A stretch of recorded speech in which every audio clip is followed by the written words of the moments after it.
I don't know how to describe it other than like a demon type of sound. But it's silhouetted, hulking, every bit of 5.5 feet wide, 13 to 14 foot tall, pitch black. The one thing that ran through my mind when I had this encounter was I don't have a big enough gun. Your host, two-time witness and field researcher for more than 40 years, William Jevning. Welcome to Creek Devil. Welcome to the Q&A, everyone. Tom had to drop off the call. He's taking his meds, and he's doing okay, but it kind of knocks him out when he takes his meds, so it takes him a little while to recover. So, we don't have a whole bunch of questions to deal with, but there's one big area that I think we should talk about, and it kind of goes back to the show, Bigfoot, America's Creek Devil. We did episode 212 when we had Mike and Chad on, and Chad threw around a bunch of things that, I think we probably ought to talk about, and that is 3 areas in particular. And I think he was referring to people being, what's termed as blasted, or I can't think of the other, or zapped, or whatever people call it, but he used terms like EMF, that's electromagnetic field, EMP, electromagnetic pulse, and infrasound. So I went and I looked up a bunch of information, and my work schedule's been really crazy lately. That's going to change soon. I'm retiring in just a few months, so I'll have a lot more time to devoting to my work and the show and things and details of things we're talking about. But I sent some of you guys, and Tita, I don't think I sent it to you, this information, but it's stuff you're probably familiar with already. And then Milo actually dealt with this as part of one of your MOSs in the Army. So, yep. Milo, I'm happy. You go ahead and, I guess the question is, I'll pose the question and we'll discuss it. Okay. Not just Bigfoot, but animals in particular, and I guess in particular mammals, land mammals. Would they have the ability to emit EMF, EMP, or infrasound? So Milo, I'll turn it over to you, and then we'll just kind of let everybody, dive in here. Okay. Well, I worked with EMP at White Sands Missile Range in New Mexico, where we would actually try to synthesize it, reproduce it exactly right, how it would be coming out of a nuclear blast. And, well, nuclear blast has, 3 effects to it: heat, blast, and radiation. Mm-hmm. EMP was like it was like a second thought. It was like, oh, wow, how come all of our stuff didn't work? Well, okay, that was in the 50s. So we were doing programs and stuff for the Advanced Airborne National Command Post, which is a flying Pentagon. It's a modified 747. And since I was working with heavy tropo, which is tropospheric scatter and microwaves, we would all go down and do all the measurements and be a part of the experiment. Well, to let everybody know in a nutshell, EMP will not do anything to a human being. I was subject to that stuff. It does harm any electronics, anything like from batteries, cars, stuff, anything to do with electronics, it would fry it unless it's hardened. And so EMP by itself will not do anything to a human being. Now, radiation with that, you got gamma rays, you got alpha, beta, and gamma and beta will both burn and just fry you to a crisp, where alpha rays will not do anything to you. So saying that, that's really what I could tell you any more than that, but then it gets really weird. But here's the thing that I do believe with like animals have a sense where, like earthquakes, it's like the things that birds and animals know before an earthquake. So that has to do with, I would say, with the electromagnetic force fields and the field that everybody's talking about. But well, here's something I would noticed. It was, and I have it in my notes here if I could find it, but they were talking about there are certain animals that have receptors that can pick that up, like birds and are we talking about for like when the magnetic core or the Earth's core goes haywire and causes, I don't know, does that cause like earthquakes? Magnetic fields. Well, they generate those things. So like sharks and birds, there's only certain animals that have electronic, well, not electronic, but they're receptors that can pick up those pulses. You're not talking about any, primates, things like that don't have that, but I can't find it. Don't birds actually have they're like a magnetite or something that's in the brain I know humans have a certain amount of iron deposited in their nose. That's how they can most people can determine true north, is that they'll feel that pull in their nose. But I'm sorry. He said pull. Okay. Leave it to Milo. Okay. No, I'm sorry. I just, yeah. Okay, so no, there's a certain amount of deposit of iron in your nose. That's why they say a lot of people can actually determine true north. They can actually feel that pull, and it's not like your nose is growing. It's that I get a weird sensation even when I'm around TVs. If I don't hear them, like if I'm outside somebody's house, I can tell that their TV's on. Wow. Even not hearing it, I can tell when their TV's on. So is that kind of like when it goes to when that one extraordinary person who can pick up radio waves and you can actually hear a radio through their fillings kind of thing? No, we're real. I don't think that was ever proven. I have actually had that happen. You did? Yes. I used to have to wear a mouth guard, and I still would be wearing it to this day, but because I grind my teeth, and I actually, I thought I was going crazy. I would go to sleep, and I would start hearing radio stations. And my dentist actually told me that was sometimes that if you were just in the right place, that you could actually pick up through these dental things that they put in your mouth, that you could actually pick up radio stations. And I would actually hear them, and I thought I was going crazy. And I'd take my mouthpiece out, and it would stop. And I thought, and I finally put two and two together. That's why I went back to the dentist. I was like, and he said, there's no way that he could, it's just, hey, I happened to be at the right place at the right time, and I was hearing it. Yeah. Oh, wow. Crazy. So you couldn't duplicate it. Insane. Huh? So they couldn't duplicate it. Well, I mean, yeah, I could duplicate it every time I stuck the mouthpiece in my mouth. Wow. And that it would happen. But, but I can hear electricity. Now, that sounds insane, too, because I constantly hear a buzzing, and at certain lights, I can hear it. And they say that I actually had a doctor tell me that females are more likely to hear that than a male will. And I don't know whether that's because our hearing is more acute than y'all's. I don't know. But I was constantly hearing this noise at work, and he said, it's the lights. You hear the electricity coursing through the lights, and that's not unusual.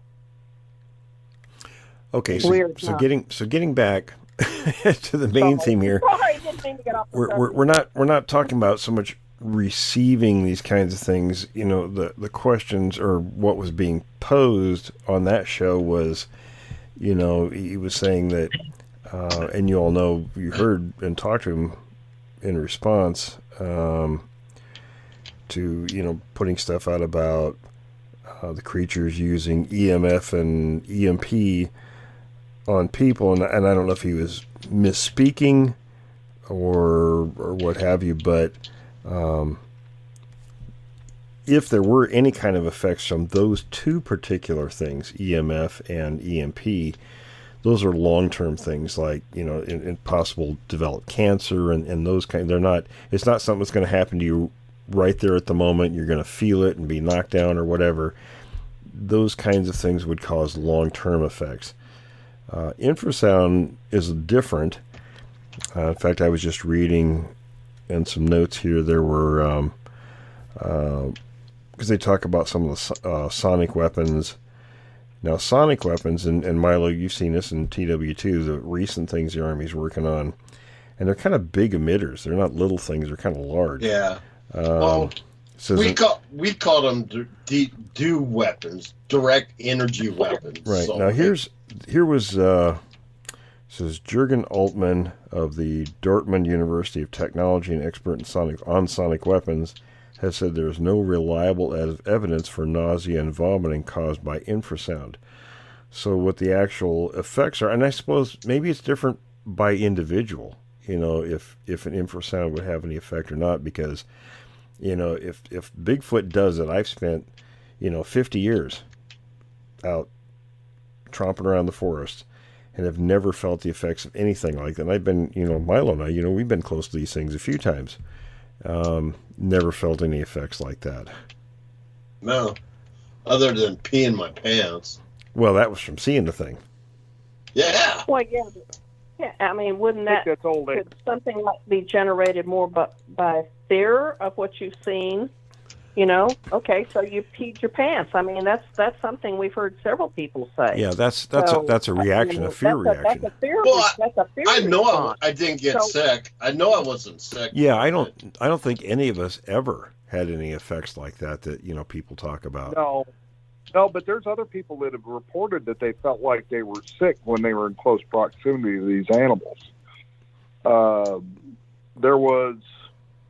There's a guy out of Denton that said when he lived off of Shady Shores over by Lake Louisville, that he was put in such a delirium that he had walked right through a sheet, and the thing was standing at it was at dusk, but the thing was standing at the tree line. Now I have to wonder, and it was.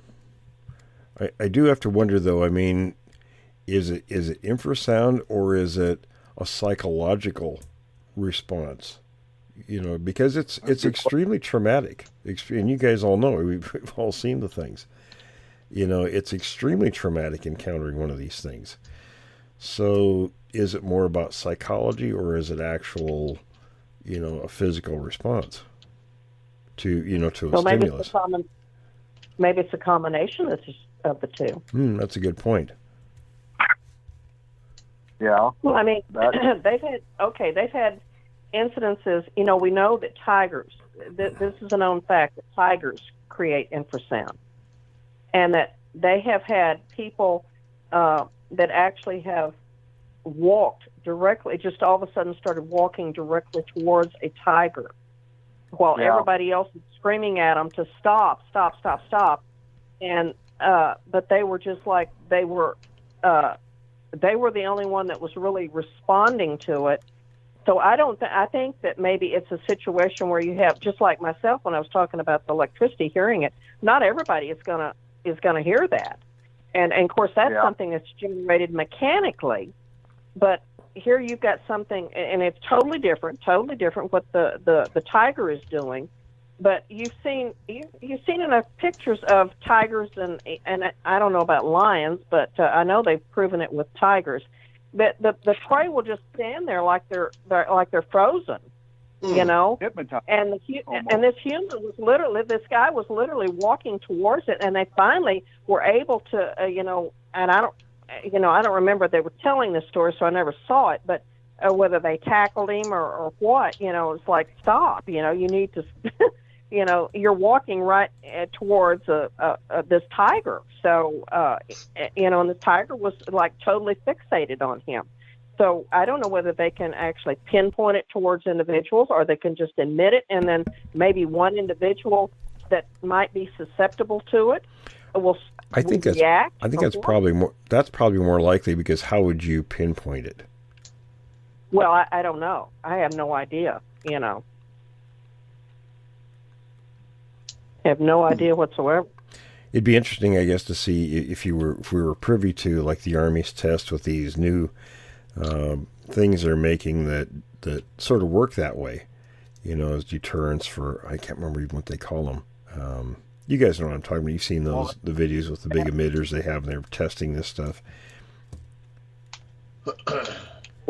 Well, the Army has these new sound weapons that they started using back in 2009 that actually they were using in the prison there outside of Abu Ghraib.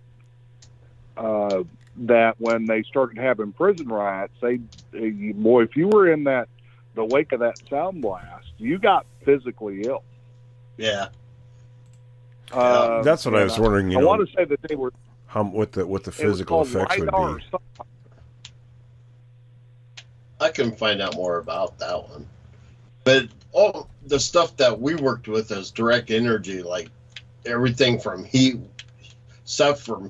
beta waves, and microwaves. My God. Yeah, well, see, microwave, you're talking about klystron tubes as big as, a refrigerator, and that's what we would use. Well, and that's what the Warlock. Go ahead. No, I'm sorry. That's what the Warlock system. And that's how we were interfering with these EFMPs and IEDs. Yeah, that's exactly right. Is that they were actually using microwaves, and that warm fuzzy feeling that you were feeling inside, you were in the cook zone. You needed to get the hell out. Yeah. And that's what Warlock was designed to stop, do its thing. Because we would put them on top of all of our Humvees during convoys and stuff. Yep, that was, they had the Warlock, and then they came out with the Rhino system. Yep. And there was another one that they come out with right before I retired that was pretty impressive. It hit the whole spectrum of sound waves.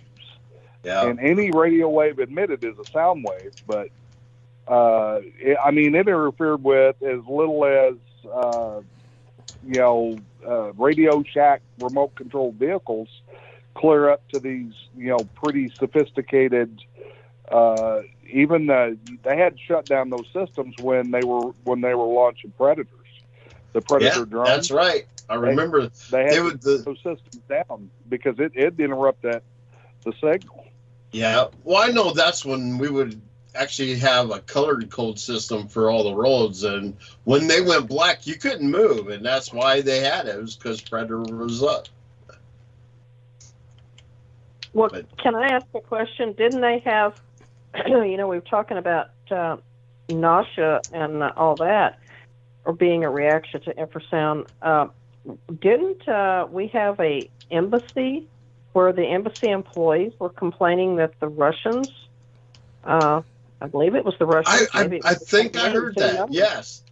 That was they were being, and they proved that they were being hit with infrasound within the building. Well, now they've actually proven that they have been. Not only were they being blasted with microwaves and I think it was gamma rays that they were getting blasted with, but it's also linked to cancer now. Because some of these embassy workers are now popping up with strange forms of cancer. Oh my! Yeah, I remember that because that was a biggie. Well, I remember because when I was a 27 or 26 Romeo Yankee, we would go to all the embassies and do all the update stuff to get all that stuff hardened so it wouldn't do that. Yeah. And that was right after all that. Or right before.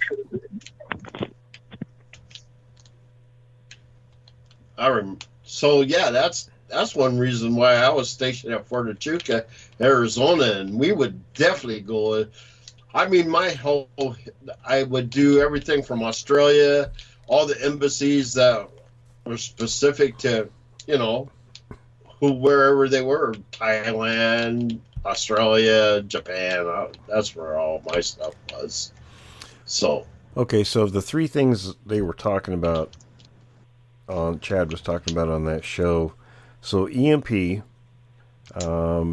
doesn't really have any effects on humans. It will not do anything to a human being. Biologically, it doesn't. It can't penetrate. It won't do it. I was, matter of fact, I was a test bunny for that stuff. A guinea pig, whatever you want to call it, and nothing happened.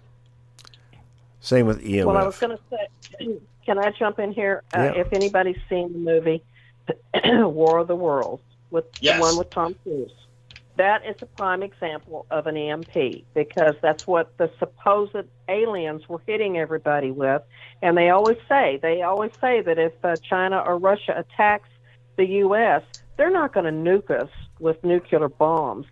Maybe one or two cities, but major cities. But what they're going to hit us with is a EMP attack. In fact, because basically that will shut everything down. Won't hurt us, and it definitely won't destroy our infrastructure.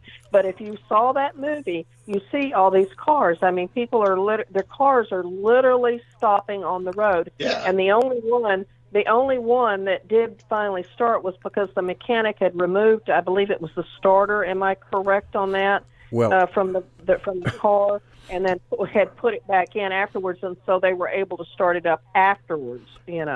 But that's what an EMP attack would look like. Everybody else, all the humans are still running around. But there was a show that I saw about a year ago where they showed that, and they were talking about the Chinese capability and the things they were striving for, and if they set off an EMP 300 miles above the Earth, focused at the U.S., it would cover almost the entire United States, all but like little pieces of the four corners. And it basically, the old vacuum tubes are immune from that they used to use in the 50s and 60s. But, electronics after that basically get fried. Yeah. And they can't be fixed. They got to be replaced. Yeah. No, as soon as it hits it, if it's on or plugged in, it's going to fry. Yep. And we've done that for the Vents Airborne National Command Post. It's a modified 747, and we generated buku stuff for that thing. And so, hey, it will do that. But now we got hardened electronic stuff. You can even buy on eBay for like $600 that will keep your car running. So things like EMF, electromagnetic field, an animal is not generating a big enough electromagnetic field to zap another animal. It takes a lot to create enough EMF to really have much of an effect on any kind of creatures. So is that like an effect from earthquakes? Is that an earthquake related kind of thing then? Are we talking like the Earth's core, that kind of thing? Well, it says there are natural and man-made electromagnetic fields. Of course, things that we build electronic, like radiation is one of those elements. It's a product made by differences in voltage and the strength of flow made by an electric current.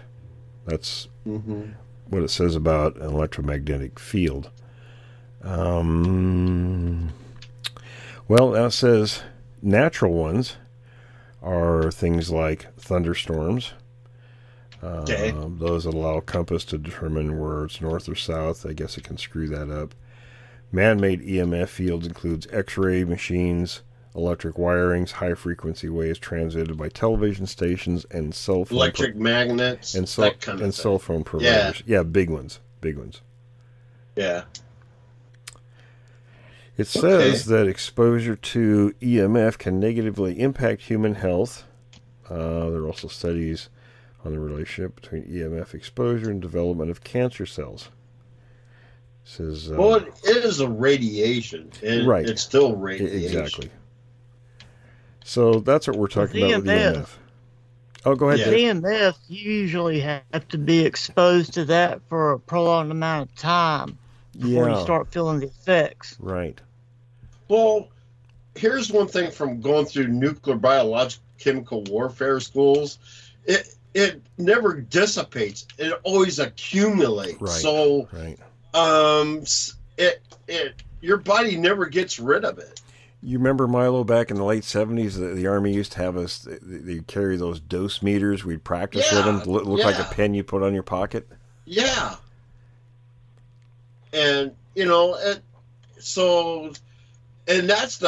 that's the only thing. Our body does not get rid of that stuff. Well, it's like any wound and stuff. Your body always accumulates all that stuff. It doesn't heal. It just puts it in some kind of bank and says, hey, this is what's wrong with you. So I thought it was important to talk about this stuff because there are people out there in the Bigfoot community that throw these terms around, and yes, they are real things, but they're not biologically generated, except for the possibility of Infrasound. Infrasound. Exactly. Yeah. Well, okay, I got a question, because what does electric eel do? I mean, that's naturally produced, right? What is that? Is that chemically, or is that some kind of electronic? No. Or They have receptors that run along their lateral line of their body, okay.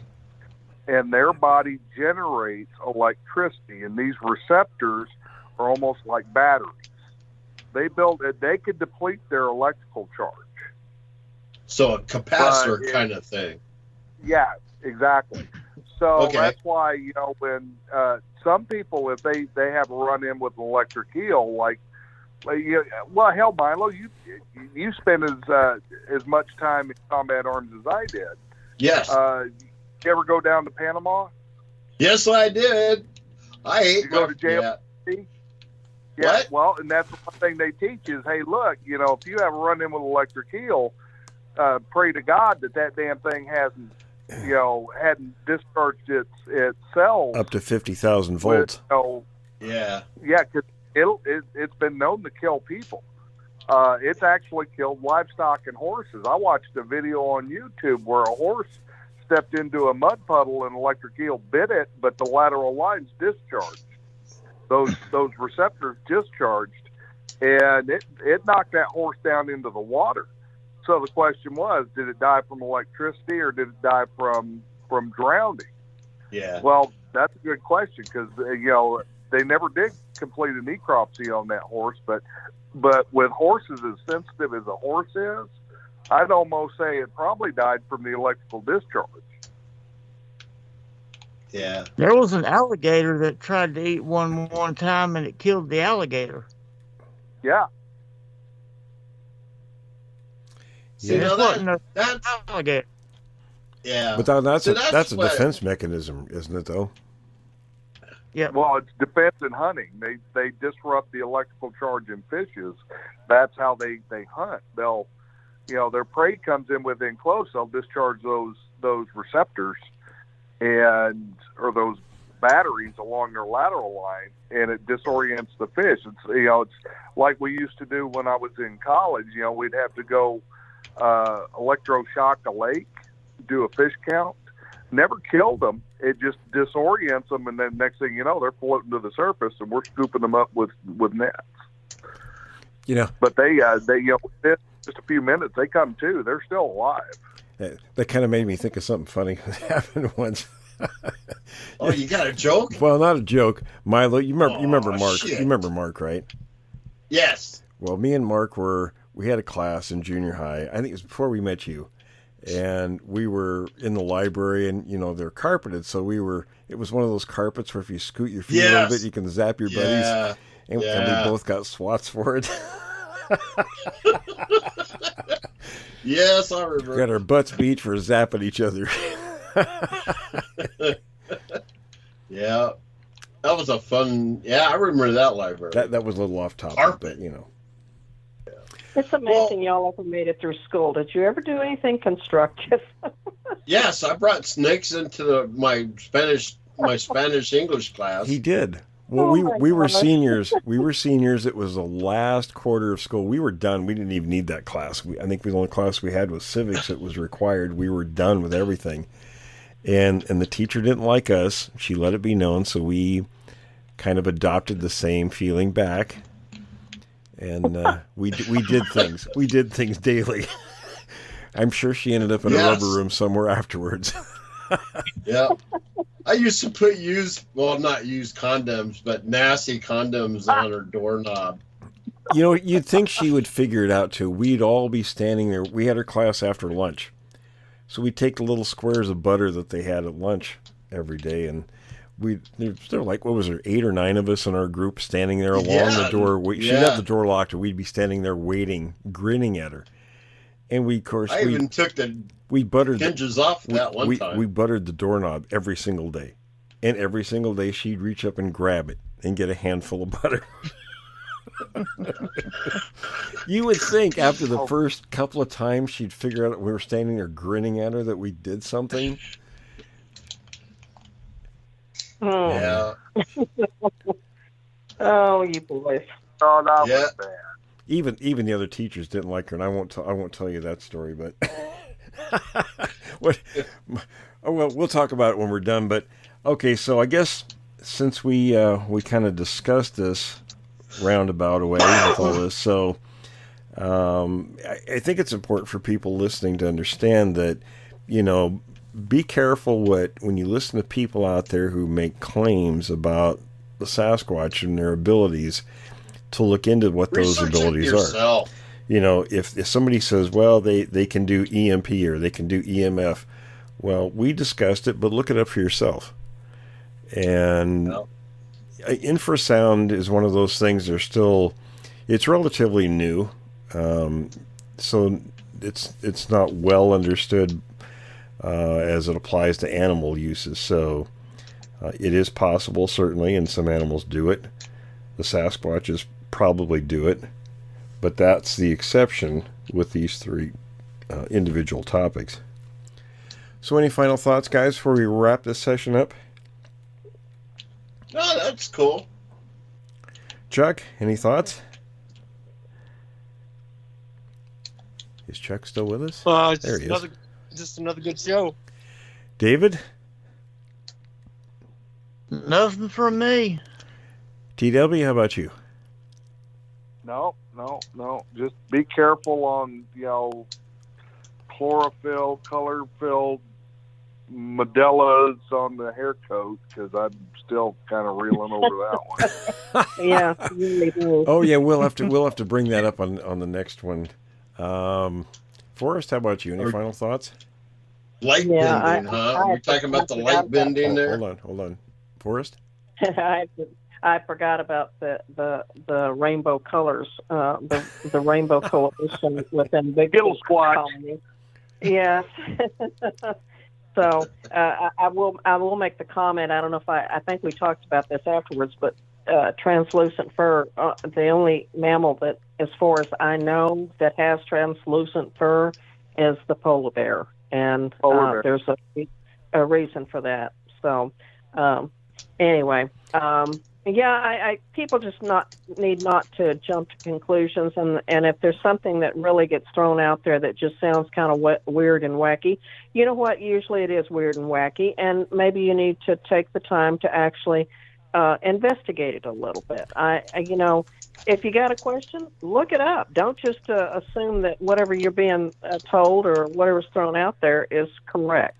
So that's all I have to say. And I guess that goes to the topic. Everyone wants to use the term researcher these days. If you're going to be a researcher, then do your research. Don't just listen to what somebody says, or if it's something personal belief you have, or if it is a personal belief you have, go look up the facts. If they support the belief, then maybe you're on the right track. If it doesn't, pick a different track. All right, everyone. Stay tuned for tomorrow's show, and we'll be back next week. Thanks for listening to this episode of Creek Devil.